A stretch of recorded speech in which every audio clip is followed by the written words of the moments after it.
窗口式冷氣機的水，即日專人上門深層清洗、快速止滴。窗口式冷氣機的水原因與快速解決方法。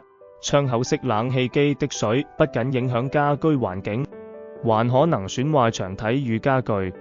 冼冷氣通提供即日專人上門服務，迅速定位的水原因，透過深層清洗有效解決問題。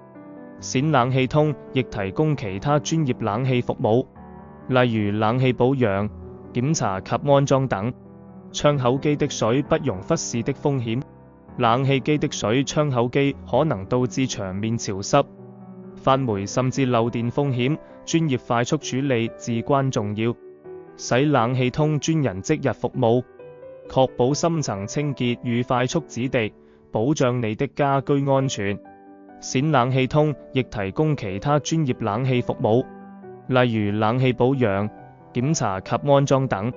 實用技巧：窗口式冷氣機的水自行處理步驟：關閉電源並移除前蓋及爐網，清潔並晾乾冷氣爐網及攬型水盤，檢查排水孔及管道是否阻塞並疏通。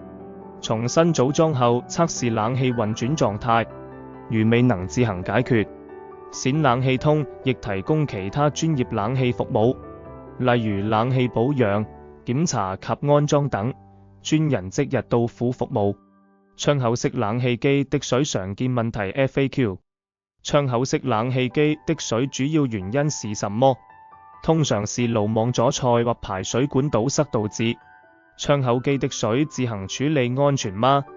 基本清潔安全可行，但深入維修應交專業處理。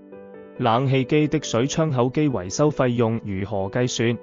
視情況而定，一般費用實惠且透明。